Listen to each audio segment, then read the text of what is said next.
qui vient juste de tomber, on l'attendait quand même depuis hier, c'est Gabriel Attal qui vient d'être nommé Premier ministre à 34 ans. C'est le plus jeune Premier ministre de la Ve République, Rémi. Oui, exactement, et on va évidemment en reparler dans un instant. Il faut savoir, tu le disais tout à l'heure, que on connaîtra certainement les dessous de ce qui s'est passé, mais il faut savoir que cette nomination, elle devait déjà survenir normalement, on nous disait, ce sont des informations de BFM TV, dès hier soir, 19h. Mais ce n'a pas été aussi simple. Fred, tu veux réagir ?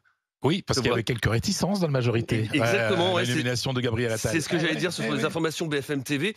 En fait, hier soir, il devait y avoir un communiqué aux alentours de 19h annonçant la nomination de Gabriel Attal. Un communiqué de l'Élysée donc, mais en coulisses, 5 hommes auraient fait savoir que ce choix ne passait pas. En l'occurrence, Bruno Le Maire, Gérald Darmanin, Édouard Philippe, François Bayrou et Alexis Collère. Les coups de fil se sont prolongés tard hier soir. Et même dans la nuit, Gérald Darmanin a vu le président hier soir vers 19h30. Tous ont fait part de leur désaccord, malgré les démentis. Ça sont des informations BFM TV. Donc, on voit que ça a pris du temps et que cette nomination de Gabriel Attal a fini par arriver. C'est Emmanuel Macron qui l'a emporté, forcément, mais que ça n'a pas été de tout repos. Voilà, non, ça n'a pas été de tout repos, puisqu'on attend quand même depuis hier à 19h et Jérémy Trottin qui arrive. Voilà, il était à bout de souffle. Vous êtes remonté au 3e étage. C'est ce qu'on appelle le direct. Chef du service politique d'RMC. Jérémy, c'est un bon choix, la nomination de Gabriel Attal. En tout cas, ça répond à quels critères? En tout cas, ça répond à ceux d'Emmanuel Macron, qui visiblement ne faisait pas non plus complètement l'unanimité au niveau de son entourage. On a vu s'élever ces dernières heures, et notamment hier après-midi, un certain nombre de voix s'inquiétant de la nomination de ce jeune Premier ministre qui il est vrai, un parcours ministériel assez important, mais qui n'a pas non plus encore eu l'occasion de diriger une grosse équipe gouvernementale, de grosses administrations, qui n'a pas vraiment été élu non plus sur des postes, même s'il a été député. En tout cas, oui, mais Jean Castex avait une maîtrise davantage de l'administration. Il avait été secrétaire général adjoint de l'Élysée du temps de Nicolas Sarkozy. Donc en fait, il y a eu un certain nombre d'inquiétudes, à savoir, est-ce que ce jeune Premier ministre, très médiatique, très populaire, un peu marketing, pouvait avoir l'étoffe d'un Premier ministre? Et c'est ce qui explique sans doute un petit peu que ça a tardé. Il y a eu des discussions à nouveau hier après-midi entre le chef de l'État, ses proches et un certain nombre de ministres. Ils se sont sans doute mis aussi d'accord sur une feuille de route. Peut-être que certains ministres ont mis leurs conditions. OK pour Gabriel Attal, mais à condition que je puisse faire passer telle et telle réforme. Donc voilà, c'est ce qui s'est passé un petit peu en coulisses ces dernières heures, et c'est ce qui explique que ça a pris autant de temps. C'est à la fois assez inédit, une première ministre qui démissionne hier à 18h avec un nouveau Premier ministre nommé à plus de midi. Ça fait 18, ça fait quand même 18, ça fait une vingtaine d'heures. Oui. C'est la victoire des sondages aussi, parce qu'on sait qu'il est très populaire auprès du grand public, Gabriel Attal. Oui, il est très populaire, et c'est ce que même les Français réclamaient à travers les études d'opinion la nomination de Gabriel Attal à Matignon. Et c'est sans doute ce qui a compté aussi dans la décision du chef de l'État. Je pense aussi savoir et comprendre que cette fois, le président de la République avait l'intention de nommer son propre Premier ministre. Il n'avait pas envie, comme ce fut le cas pour Elisabeth Borne, d'être contraint, d'être obligé de choisir une Première ministre ou un Premier ministre qu'il n'avait pas choisi à l'origine. Il faut se souvenir de l'épisode de Catherine Vautrin, qui avait eu l'aval d'Alexis Collère, secrétaire général de l'Élysée et de Matignon, lui indiquant qu'elle serait nommée un lundi matin. Entre-temps, le week-end est passé. Emmanuel Macron était en déplacement à l'étranger. Ses proches, et notamment l'aile gauche de la Macronie, avaient fait barrage, et au final, c'est Elisabeth Borne qui avait été nommée. Donc voilà, il avait été contraint une première fois à l'occasion de ce deuxième quinquennat dans le choix de son Premier ministre, et là, la volonté était vraiment de nommer son Premier ministre, quitte à aller à l'encontre, là encore, cette fois, de ses proches, qui, eux, avaient poussé depuis déjà un certain nombre de jours pour un autre macroniste, Julien Denormandie, beaucoup moins connu et beaucoup moins populaire. Merci beaucoup pour toutes ces explications, Jérémy Trottin et Gabriel Attal, donc nouveau Premier ministre en remplacement d'Elisabeth Borne. Est-ce que Gabriel Attal, c'est un bon choix pour vous, Yael Mellul? Je ne pense pas sincèrement que ça change que ça change quoi que ce soit en réalité, parce que je crois qu'on a bien compris au bout de ce deuxième quinquennat que, en définitive, c'est Macron qui décide et que le Premier ministre n'est là que pour exécuter en réalité les décisions du président de la République.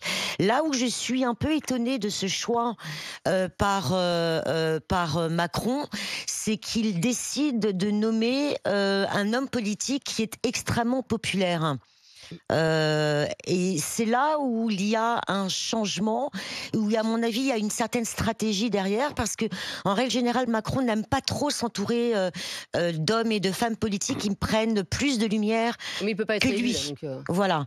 Donc alors peut-être oui effectivement qu'il y a ça, et puis autre chose, Gabriel Attal s'inscrit aussi, je crois qu'il ne s'en cache pas. Enfin je veux dire qu'il a un désir, une volonté. Enfin il est très très ambitieux politiquement. Voilà. Je pense que lui, à terme, ce sera la présidentielle. Je pense que la stratégie qu'il y a derrière pour le président de la République, c'est de choisir un homme politique jeune qui vient contrebalancer la popularité aussi de Bardella en vue des élections européennes du mois de juin prochain. Mais d'un point de vue purement politique, franchement, je ne crois pas que ça change quoi que ce soit, parce que de toute manière, il n'y a pas de majorité absolue à l'Assemblée nationale, donc ça changera rien. Et puis en plus de cela, la majorité relative... C'est le macroniste préféré de la droite. Oui, voilà. Et puis en plus, la majorité relative qu'il y a aujourd'hui, elle commence un petit peu à se fissurer. On l'a vu avec la loi immigration, où il y avait un petit début de fronde. Donc, wait and see, on va voir. C'est un mini Macron, finalement, Gabriel Attal, Benjamin Amar. Alors, c'est vrai que je regardais un certain nombre de documentaires, parfois un peu sarcastiques, qui montraient un effet de mimétisme, incontestablement. Mais moi, je vous dis franchement, finalement, honnêtement, qui ici pourrait dire qu'il va y avoir une grande différence dans la pratique du pouvoir avec Gabriel Attal, Premier ministre, par rapport à Julien de Normandie, Premier ministre, ou Sébastien Lecornu. Moi, je vous le dis, il n'y aura aucune différence, parce que le cadre... Il a fait des choses quand même à l'Éducation nationale, là où ses prédécesseurs n'avaient pas fait grand-chose. On va y revenir à l'Éducation nationale, puisqu'en attendant, on n'a plus de ministre. Mais la question, le cadre reste le même, c'est-à-dire qu'il va se retrouver, on est toujours dans la Constitution de la Ve République, avec un Premier ministre qui est infusible. Il va se retrouver avec Emmanuel Macron, qui en plus a une pratique particulièrement autoritaire du pouvoir, donc il va se retrouver avec toujours ce Jupiter sans foudre qui va lui exiger l'impossible, comme il l'a fait d'ailleurs avec Elisabeth Borne. Et comme l'a dit Yael à l'instant, il n'y a toujours pas de majorité absolue. Donc il y a toujours une majorité relative. Donc il va lui demander de faire, effectivement, de trouver une alliance avec la droite, parce que vous l'avez dit, c'est le macroniste le plus apprécié de la droite. Mais que fera-t-il de plus qu'Elisabeth Borne? Parce qu'Elisabeth Borne, honnêtement, alors, elle n'a pas démérité, hein. Elle est restée 18 mois. Mais alors, le moins qu'on puisse dire, c'est que si elle n'a aucune conviction, elle a eu du zèle et du volontarisme. 23, je crois, 49.3, une loi scélérate sur les retraites, une loi encore plus scélérate sur l'immigration qui a été directement inspirée par l'extrême droite. Et malgré ça, elle saute. Je veux dire, que pourra faire de plus Gabriel Attal? Une alliance avec la droite? Mais en réalité, on sait bien que se joue là-dedans un jeu de dupes politiciens, et que cette mission, elle est quasi impossible. Par contre, moi, je me pose une question. Ce serait même très étonnant que Emmanuel Macron décide de faire le remaniement maintenant. Dans 6 mois, on a les élections européennes, où s'annonce... Honnêtement, il n'y a pas besoin d'être grand clair. Il allait faire un choc en janvier, donc c'est peut-être ça le choc. Oui, bah alors le choc, très bien, mais le truc, c'est que dans 6 mois, il y a les élections européennes, où s'annonce une rouste électorale monstrueuse pour la Macronie, et donc dans 6 mois, Gabriel Attal sera sans doute passablement essoré. Donc, je pense qu'il y a là un petit calcul politicien consistant à essorer quelqu'un dont on sait. Alors moi, je ne sais pas, j'ai lu ici ou là que les relations entre les deux hommes n'étaient pas si cordiales et fraternelles. Donc, y a-t-il derrière des calculs politiciens? Mais en attendant, ce qui est certain, c'est que, et je terminerai sur ce sur quoi Yael a terminé, c'est-à-dire, derrière, politiquement, il n'y a rien à en attendre. Strictement rien. Ça fait un sujet pour les journalistes, ça fait un sujet dans les médias. Politiquement, on court dans la même impasse. En tout cas, vous, je crois que vous êtes content, Fred Hermel, parce que vous n'avez cessé de tresser les louanges de Gabriel Attal depuis son arrivée au ministère de l'Éducation nationale. Oui, il vient de cette gauche que j'aimais, la gauche que j'aime toujours, la gauche républicaine. C'est-à-dire que oui, il est apprécié par la droite. Pourquoi ? Parce qu'il est attaché aux vraies valeurs de la France, aux valeurs de laïcité, de défense de certaines choses éternelles de cette République. Moi, je trouve que ça a de la gueule d'avoir Gabriel Attal Premier ministre. On était quand même dans une ambiance de fin de règne depuis le début de ce quinquennat. On avait l'impression que ce quinquennat allait être très long, que rien n'allait se passer, que finalement...